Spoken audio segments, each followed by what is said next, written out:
Joe presents TKO, together with 32 Red.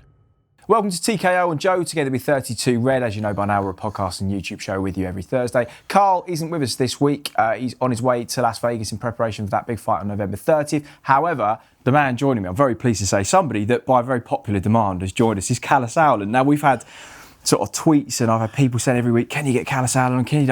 I'm actually sick of hearing it. So I'm so pleased. And of course, a big week for you. Super Series final on Saturday. Josh Taylor and Regis Prograis.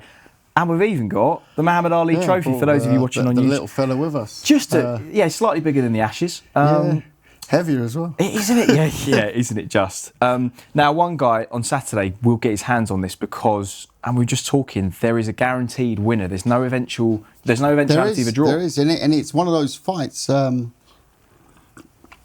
which so easily could go the distance and be very, very tight. Could be a draw. It's a throwback to season one.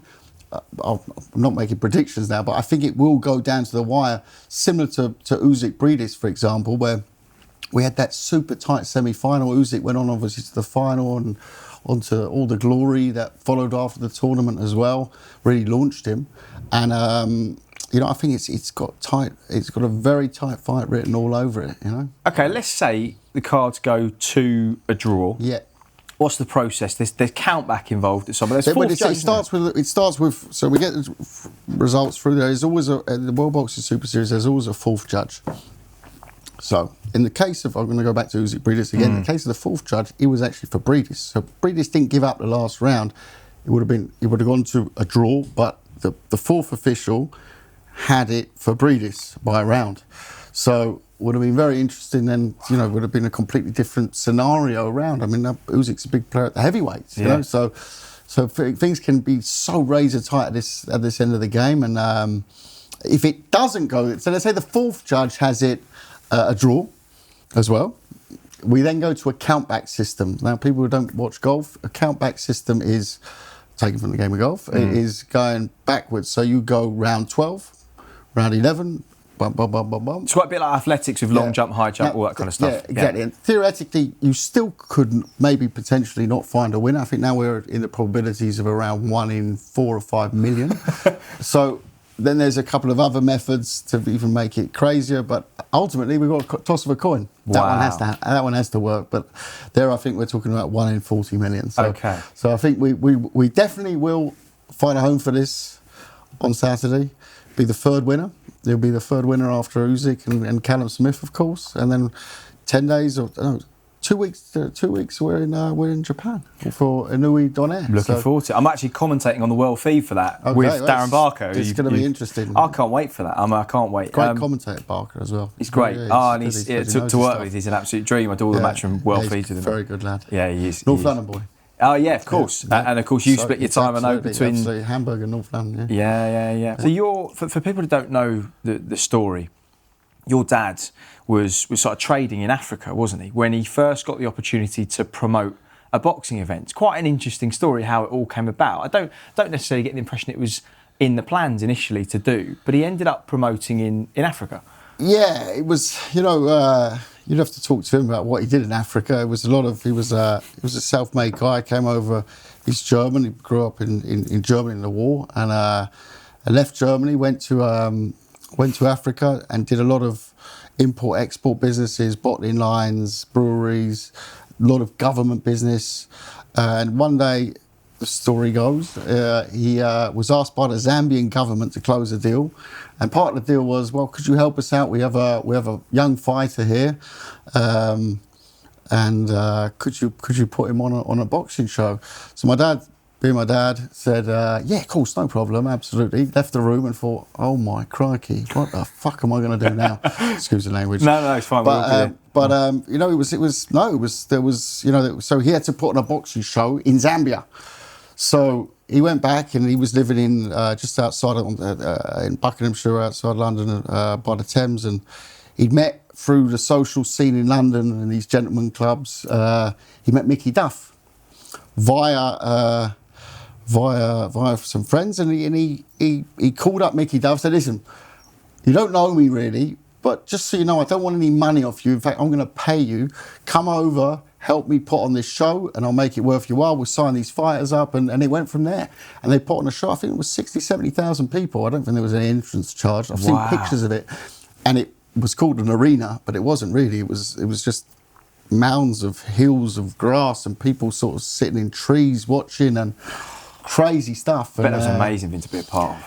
Yeah, I mean, it must have been. I was just born then. So my first babysitters were all boxers from mainly African boxers. John the Beast Mugabe went on a fight. Hagler. Sham Shituli, who had this great fight with Barry McGuigan in the 80s in Belfast. You had Lottie Moala, Chisanda Muti. These were the African guys, and that's where it all started back in the 70s. I was going to say, because around that time, 74, wasn't it, the Rumble in the Jungle in Kinshasa? Yeah. So was this, I don't know if you noticed this was before or after, but I just wonder whether it was a reactionary thing to the crowds and what the business that was drawn from that fight. Yeah, first person to ever ask me that. I've got no idea. Yeah, I wonder. I'll have a dig. I'm sure Don King would take a claim on that. Yeah, he would. He'd probably ask for 3%. Yeah, he would. No, I think boxing is such a sport which attracts the weirdest of different. There's such a huge spread in the different people who get involved in boxing. You get everything from. Let's be honest, I mean, Al Capone was a boxing promoter or manager, but it goes all the way through to blue chip companies who get involved. You see more and more, massive public companies getting interested in boxing, media companies, of course, especially with the development of OTT platforms. So you see all walks of life in boxing. That's what the most fascinating thing about the boxing industry is, you don't know what's going to happen today, let alone tomorrow. And you have such a wide variety of people you're dealing with. It's really an A to Z of the world. You have to be thick-skinned, I guess, in this business, because it is, as you say, it's dog eat dog. There are, as we know, some quite shady characters. It's probably hard to trust everybody that you meet and you come across. I get the impression, and today's the first day we've met properly and had any sort of conversation, but the reputation you and your brother have is one of very few sort of collectives that actually get on with almost everybody, as far as I'm aware, and does at least good business with everybody. You met the right people, right? Exactly, and we pay well. Right, must be something. There's a lot made of how hard and tough boxing is, and and how difficult the business is, and of course it's difficult. It's difficult because anything to do with sports and money is difficult. I actually started my career in football. Forget boxing. Football. You want a gangster sport? That's football. Really? Football, hands down. If I wouldn't be able to leave the building if I told you half the things. I have the FBI outside the door waiting for me. Not saying that I was involved as a witness, of course. Yeah. But no, football is a very, very, very, very snaky, sharky environment. But you, of course, have a much bigger pool of money as well in football. Boxing is a massive pool of money given the amount of players in the industry. There's not many players really in the business. So from that point of view, the barriers of entry are pretty high.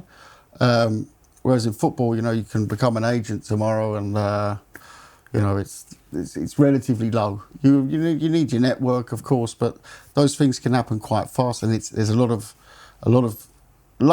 more backstab in football than there is in boxing.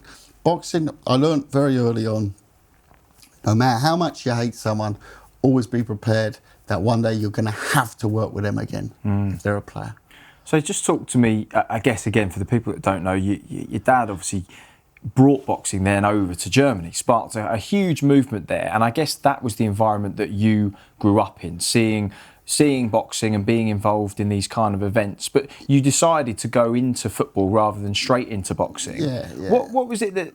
Did you not just think this would be the easy route in, or did you want to do something different? I think, it was always, you always want to be a bit different, the old man. But first of all, I had zero relationship to Germany. I had a German passport, but I moved here when I was 1. My brother never lived in Germany at all. I lived there 1 year, when I was 0 to 1.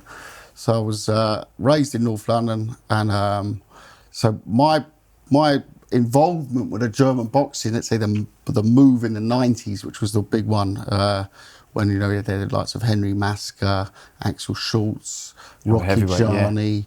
Those are, and there were, we were talking about 20 million viewers, 22 million viewers. Big events. That's where it all started. It was a hobby for my dad for the 70s, 80s.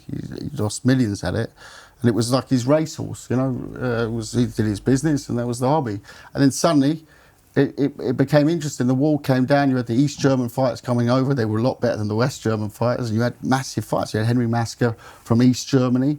The sort of good guy, was a Hugo Boss model, very clean cut. And he had Rocky Gianni, who'd sort of bail out of prison to make the fight from West Germany, from the dirt of Berlin, West Berlin, a real tough guy. Those were the sort of fights that just captured the whole imagination. It was more than boxing. It was about East and West Germany. You couldn't rewrite that script. It was great stuff. How much did I get of that? I used to go over on the jolly. It was a weekend over in Germany. I didn't know much about the business. I was a teenager most of the time when this was going on. So I went over for a weekend, took the lads from London and went over for a great weekend in Germany and watched the boxing from up close to the thing. So it was a very distant relationship to boxing. I was overfed boxing as a kid. Before I was a teenager, so I would have on my wall, it wouldn't be I don't know, the latest pop band or whatever, it would be Marvellous Marvin Hagler, my favourite fighter. Or, I'd read the KO magazine or the Ring magazine. That would be my thing, which was a bit odd for a kid that age. So I think when I hit 13, it was like rebellious time. I like football, I started going to Tottenham, and actually via boxing again, the late Denny Mancini, one of the greatest cornermen of all time. He was almost like my acting godfather, and he took me to Tottenham, and then I got into the football and wanted to work in football. So, how much of the boxing German revolution I didn't take part in any. Yeah. But how much did I really get? I got that there were big events. I got it was fun, but I was more attracted to the football side of things to start with. So this is what you moved into it straight after school, or? Yeah, I mean, I spent summers, of course. I worked in gyms. I did time in the office, in the promotional office, to sort of spend some summers, make a few quid. That was it, So I was around the business. If I said that, I'm 42 now. I could say I was a promoter since 30 years, but I'm not going to tell any porkies here. I got into boxing in my mid-20s, so give or take, and via the TV side. So I was trading, did a lot of player deals, TV rights deals, looked after the Brazilian national team, create the Brazil World Tour with them. And we opened Wembley Stadium against England. We did lots of things. So we reached a lot of stuff in football, but the dark side of boxing always had its pull. And when we started doing the international rights on the events, it sort of dragged me more and more into it. And then I guess the pull was too much. Because it was I still do some work in football these days. Oh, do you? Still do some work in football. It's okay. Key, but nice to keep a hand in the. Yeah, in the fire. Hands and lots of pies. Yeah, of course. It was the betting rights that was a bit of a revelation when you're selling internationally. Yeah, no, I was saying before, I think when I look at now, when people talk about like DAZN and all these new companies that are coming out, they you have to look at when people question the models, that people behind DAZN are geniuses, and I've known them many years, and that when you look at the way they created Perform, selling the betting rights, and it was an amazing revolution in the business that Perform was at the time. So when people say, "Oh, how do you see DAZN?" I said, "Well, I just believe in the management behind it. I believe in the founders. I've known them so many years, and I saw at the time." Going through, let's say, the media rights trading, I had a lot of contact with the people who were behind DAZN or Perform at the time, and I can tell you whatever they touched turned to gold. So I think it's great news for boxing that they're now involved in boxing as well in such a big way. Yeah. In the kind of, I guess it was 2009 to 2011, the Super Six rolled around. You had Was it 2 or 3 fighters in Kessler? Who else did you have in that? Abraham. It was Abraham and Kessler, and then I went and did a deal with Hennessy for Froch. Oh yeah. And Durrell, of course, as well. Yeah, Durrell, Ward, and Jermaine Taylor. Of course. Jermaine Taylor was the sort of flagship American that was brought in, because no one knew Durrell or Ward. And Ward had won a gold medal when no one knew him. I remember it was a Friday night, and I was working out opponents for Kessler and for Abraham, and I was struggling to put together. I was trying to make an Abraham Taylor fight, and I'm like, well, why doesn't he fight him? And they wanted so much to come over to Germany, and Abraham wanted that much to come over there, and I was thinking, this is all far too complicated. I said, there's so many great fights to make in this division, super middleweights. I said, let's just put it all together. I said, right. So I started. It was a Friday night. I was being sad at home, and working out exactly the battle plan. But that was they all say the weirdest ideas are there. No, but it was, and I sat up literally till about 3-4 in the morning with a hat, pulling out the names. So I'd done my own draw. And then I realised, but hold on, we've got to get these guys into the tournament. So no one's going to go in the tournament based on one fight, and we haven't got enough money to pay them a big enough purse just to say it's going to be one fight. So we had to go to this round robin system. So everyone was guaranteed, even if they lost, they would still win the tournament, and it was a group, and they could collect points, bonuses for knockouts. So anyway, I put the thing together over a weekend. I called Ken Hirschman, who was the general manager at Showtime at the time, on a Sunday. I said, Ken, I've got a brainwave for you, mate. I said, what about this? And I basically sent him a PowerPoint presentation, which had been knocked up over the weekend, and of the Super Six. And I've still got a copy actually in my drawer. It's horrendous looking. Like copy and pasted out of the internet the pictures, and it looks disastrous. But it was the manuscript of the Super Six. Sent it to him. He said, Kelle. I said, well, I'll come over and meet you. American broadcasters never travelled to Europe at the time. It was always, you had to go and see them. I was in New York once a month to meet them. And he said, no, it can't wait. I'm getting on a plane. So he was in Berlin 24 hours later. We met. We had an all-night session working out the money, how to do this, how to do that. He went off and did basically the master tournament agreement. Ken was a lawyer as well, and he was very good at putting together the agreement side of it. I went out and said, right, I'll take care of the Europeans. You bring in the Americans, and I'll go to ARD because we needed more money. ARD is a public broadcaster in Germany. They backed the tournament, so suddenly we had the money, we had the contracts in play. We just had to get the fighters on board now. So I went to see the fighters, and it was fun and games all the way. Actually, the Americans signed up pretty quick because it was a great opportunity for them. I'd never even heard of Durrell, let alone Ward was obviously on my radar as a gold medalist, but I didn't think much of him. I saw one clip where he was actually wobbled in an early fight. So I thought, it's perfect. We'll take a clean sweep here. Be like the Ryder Cup. Yeah. And little did I know that Ward was actually a decent fighter. He was a bit good, wasn't he? Knowledge. Kessler went over. I was like, it's going to be one easy payday for Kessler. Crikey, no. And we had a rough and ready Ward who beat him. And but going back to it, it took us 6 weeks of basically working days and nights to put it together. The big press tour launched in Madison Square Garden. Then we flew the whole crew over to the Tivoli, had 20,000 people in Tivoli with Kessler and the whole thing. And it was like a rock and roll tour. One would lose a passport, he'd get lost on the way. So we only had the actual 6 there when we did the last stop, which was in Berlin, under the Brandenburg Gate, the picture of the 6 fighters, and that was when the tournament launched. And then we saw some great fights in it, but it was very, it was long-winded, and all the arguments. I remember we had a huge one with Froch because Froch lost to Kessler. There was the ash cloud. He didn't want to travel. Rachel was pregnant. On a plane. And we had all sorts of argy-bargies about that. And then cut long story short, then we put him in Monaco. Then he was suddenly had a mysterious back injury, and then it was pushed to Helsinki, and all these things. And I'm just sitting there thinking, oh, great idea, but bloody hell, when's this going to finish? And I was like stuck in my own nightmare. So I went off, did that, but ultimately we put great fights together. I mean, Kelle Sauerland, as a standout, was for me, the two Kelle Sauerlands were possibly the greatest fights I've ever seen live.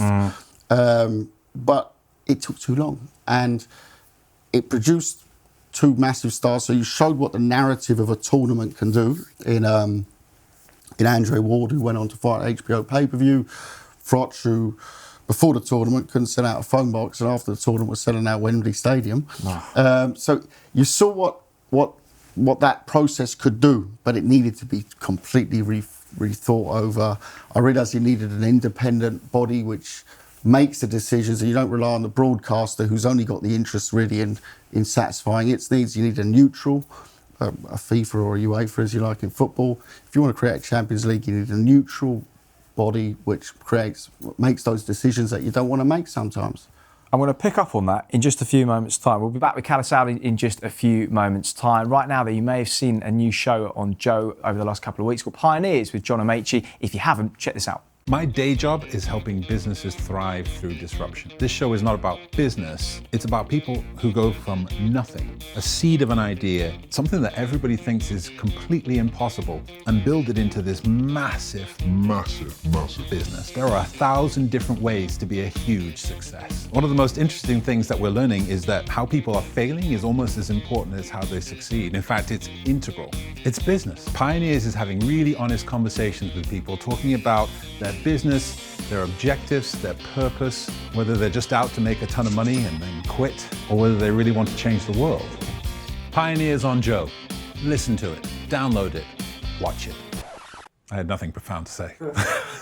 You've been watching Pioneers, together with Open Money. Manage it, save it, invest it.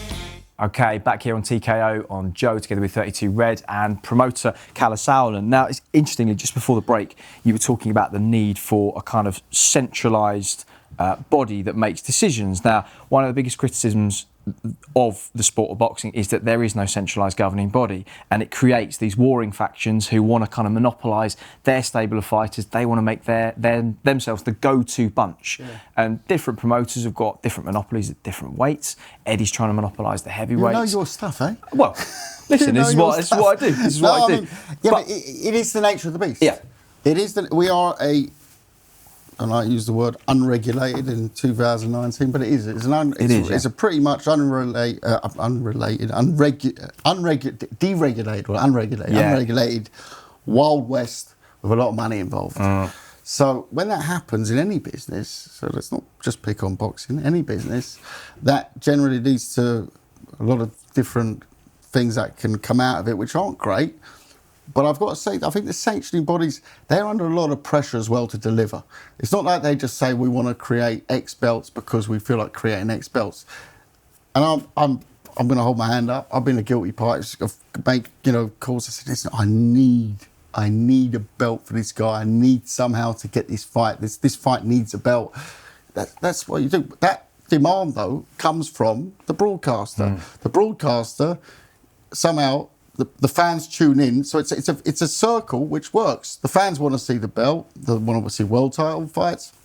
Broadcaster wants to deliver for the fans. The broadcaster uses a promoter. The promoter uses the sanctioning bodies. Sanctioning body gets their fee, and the poor fighters they're waiting to see which belt they fight for.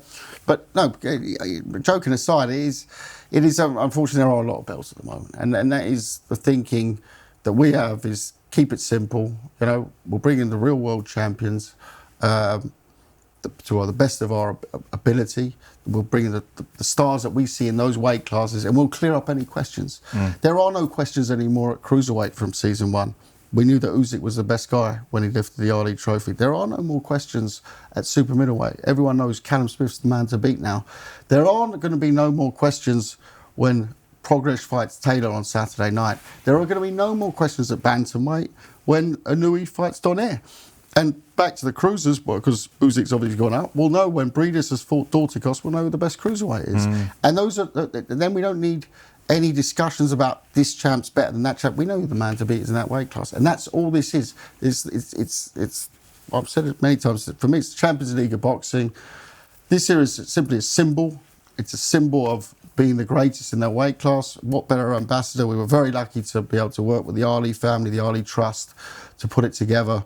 And to use Muhammad Ali, obviously, is the greatest of all time as our virtual ambassador now. Yeah, I guess, of course, as you say, in his era, the early days, and the Cassius Clay iteration, personally my favourite ever fighter. To see a guy move like that at that weight, and the Liston fights were just different gravy.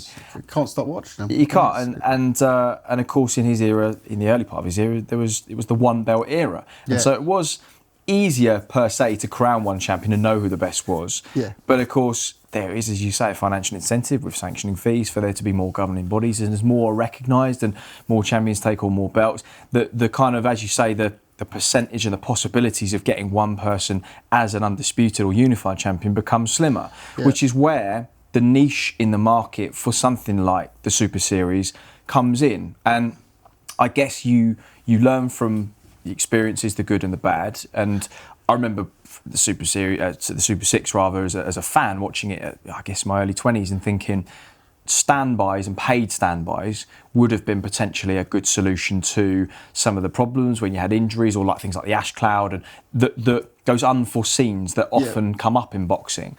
This is a tournament where you've had guys on standby, correct, paid, right? Correct, absolutely paid. They've normally fought on the card. But the difference is, going back to this decision-making power, the decision-making power in the Super Six was the broadcasters. So they're not going to pay for a standby if Andre Ward gets injured. They're going to say, right, reschedule. Simple.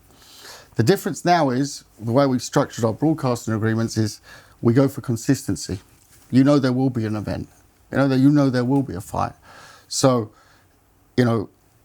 we said, okay, with the finals in season one, we obviously had the shoulder injury with Groves, but we said we're going to stick to the year timeline. They all fought 3 fights in 1 year. That does not happen in boxing. No. It does not happen. At that level, it does not happen in boxing. We also looked at it and said, oh, it's a bit odd. Out of the 4 finalists, all 4 were injured. Usyk had an elbow operation. Gassiev had shoulders, I believe. If I remember correctly, Smith had a hand problem, and Groves had the shoulder. The shoulder. So, it was bizarre. But then when you really look at it, hold on, they've been through that schedule. They've already had those 2 fights in quick succession against, Usyk just fought a war with Regis, Dorticos and Gassiev was a war. Groves had been through that crazy fight with Eubank. So they'd gone through these tough fights before. So when you match them that hard in that space of time, then you do tend to get wear and tear, and it's not really just the fights. Even if you look at it, okay, so you can say, okay, Groves won the first round against Cox won the first fight against Cox in I think 4 rounds it was, but he had the camp for that fight. Of course, so and at that level, when there are massive sums at stake, especially on win bonuses and things, then that camp's going to be just that bit harder. So you got to prepare for that part. It's so. Look, it's the second season coming to an end now with some great finals. We had great fights in season 1, had great fights in season 2. We were now working on season 3, but there's still things we're going to change. We're going to change probably the complete lighting system that we've had for the first 2 seasons. Probably come up with something new there. It's 2019. We started in 2017. We've got to move with the time, so we're going to look at it, maybe reinvent something on that. The whole schedule, I've said publicly, we're going to move that schedule. We're going to optimise that schedule. Also, more to our OTT market, our internet market. Is it going to be like a calendar year thing now? Yeah, that's what we're looking at. Is a calendar year. We're not quite there yet in terms of exactly how we want to do it, but it will be different. At the moment, we're more of a sort of a football season run over the year. But that's still in a planning stage. And in terms of weights, I'm open whether we go back to 2 weights, whether we go more, let's go 4 weights, let's go 1 weight, but it's also a question of budget. Yeah. And it's also a question of doing what we have done best by delivering best versus the best. So I've had this discussion about heavyweights. Everyone loves the heavyweights at the moment. And there is a great tournament there to be made right now, not only at the top end, but also take away the 3-4... Like your Ergovic's and Dubois and those kind of guys. Exactly. And it's sort of the chasing pack. The issue is for me that would have to be, it would be very different to doing a best versus the best. These guys might be the best in the future. I think people would understand at the very top end, given the money that's now in the heavyweight division, that's not feasible. But okay. See, it's business, and I think that you'd be looking at a very large, in the hundreds of millions, obviously, to put that together. But the revenues are also there. So who would you have? If you hear about who would I have in the 8? Talk to me. Get your 8. Well, you need the 4. Yeah. You need the 4. So you got your Tyson Fury as lineal champ. You got your Wilder as WBC champ. You got Ruiz Joshua with the other belts. So you got your 4. Then you got, of course, Dillian White, number 5. Do you have Usyk in there? I think Usyk's got to go in, yeah. Would have to, really. Usyk at 6. Hrgovic for me at 7. And then you throw in... I'm gonna get slated now, aren't I? What about some luck? Joe Joyce I like very much. Yeah, Joe Joyce, Dubois. That last spot would be the tough one for me. The other ones... They make it up. You got Tony Yoka, of course, who's come back now. He's just served the ban for, I believe, for doping. I think it was 3 missed tests or something, wasn't it? 3 missed tests, wasn't it? But it's a bit. Yeah, it's not a great look, is it? So that last spot would be the one. I think the fans would agree with me on the 7, but the 8th one, I think you're right. Storm on that one. I think you're right. But talking. You must have been in discussions looking at weights you want to do for season 3. Can you give us any flies, super flies I like. Yeah. So Charlie Evans and Kalle Sauerland. Yeah. So there's female weight class. Females all vogue at the moment. And we were probably the first promoters really to take female boxing very seriously, and we've had great success doing that in Germany and in Scandinavia as well, under the Team Sauerland banner. But I think it could be time for a World Boxing Super Series in the females. You look at going back to the super middleweights, of course. It's one of my favourite weights. Of course, yeah. I think the light heavies,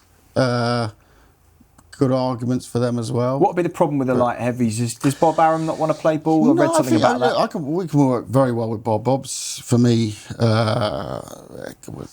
obviously one of the greatest promoters ever, if not the greatest promoter ever, and he's one of the biggest characters. Oh, hell of a guy, isn't he? Just an amazing character. Honestly, I've got so much respect for Bob. He's a great guy. The energy as well. The energy. 86. He reminds me something out of a Goodfellas film, but and he's so give a shit, which I love. I mean, I try and sometimes replicate his style, but you can't do it. There's only one Bob, because who gives a fuck? Everyone takes themselves sometimes so seriously. You see people doing interviews, they take themselves so seriously. I'm just thinking, get a grip. Yeah. But you yourself have cultivated quite a sort of a cult status among boxing fans. In the UK, yeah. I'd like to hope that I've got more of a serious image abroad. But you must embrace. No, I do. That. I do. I mean, a lot of it's tongue in cheek, and we all know what we're talking about. But it's funny. It's funny. There are a lot of people make comments about certain facial expressions that I pull, which remind them of nights out, I guess. Yeah, but you know what? I think again. But the funny thing is, this is God's honest truth. I'm not saying I'm an angel, but I am telling you, watch my old man. He's coming on Saturday. Watch my old man watch a boxing fight. Now, my old man's 79. He's had a few good years on the party circuit. But let me tell you something. Watch his facial expressions. Watch mine. And actually, I think my son's coming. We've all got this tick. So when we're on a golf course, we're like, like this. And people have picked up on it, and I look at the video, I think, fuck me, I look like I'm off my rocker.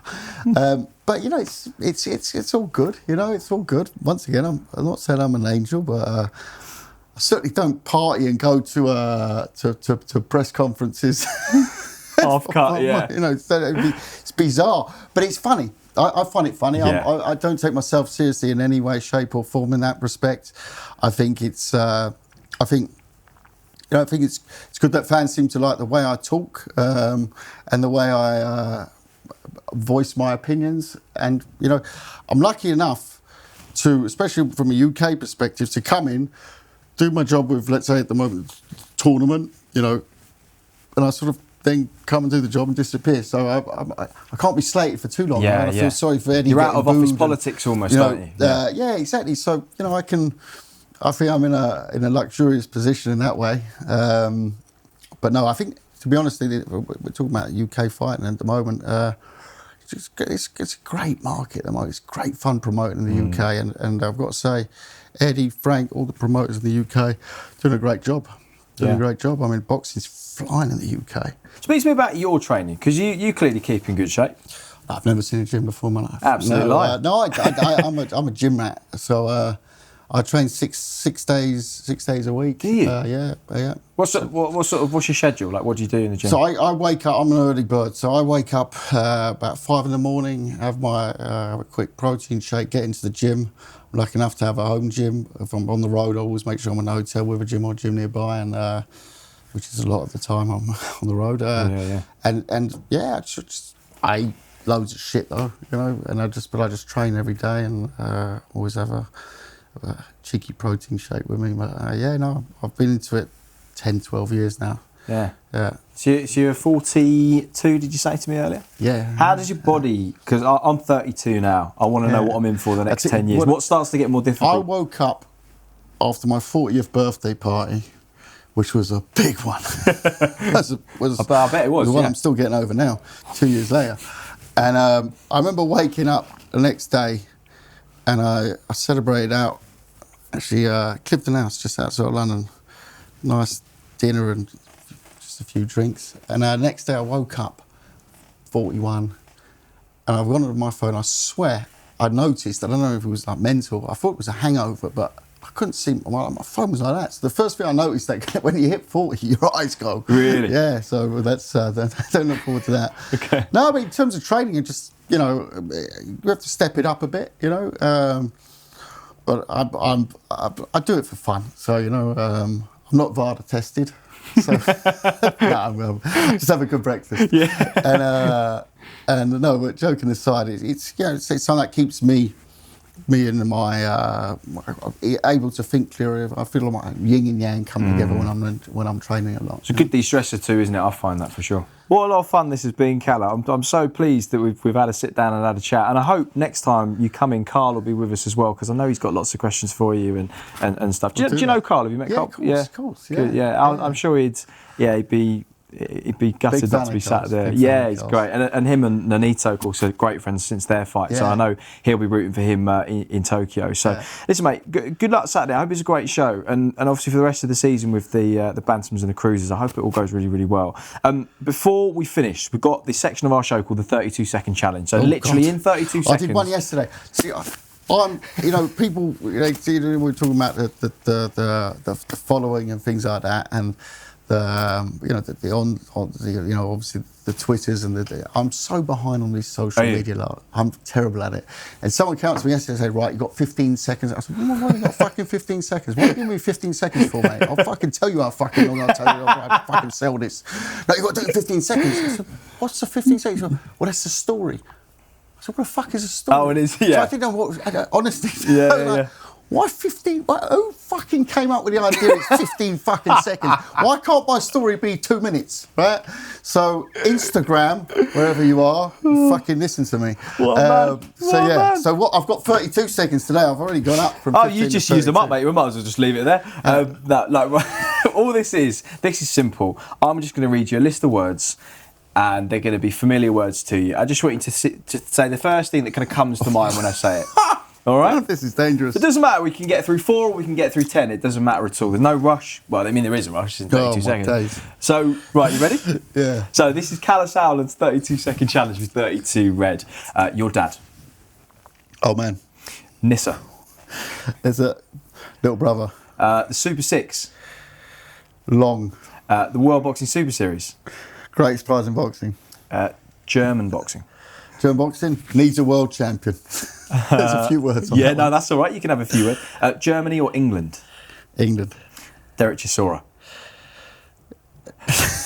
Nutter. Eddie Hearn. Good partner. Bob Arum. Likeable. Football. Tottenham. Prograis or Taylor. Okay, Kalle Sauerland, I love it. Your silence says it all. I can't. I'm not allowed to. Shake my hand. Lovely to meet you properly, and good luck with everything the Lovely next to couple of meet weeks. you. Great to have you on. Well, as we thought, a cracker with Kalle Sauerland. Many thanks and good luck. Saturday night, Josh Taylor and Regis Prograis will battle for super lightweight supremacy live on Sky Sports. Make sure you don't miss it. As always, we'll be back here, TKO on Joe, in 7 days' time. See you then. You've been watching TKO on Joe, together with 32 Red.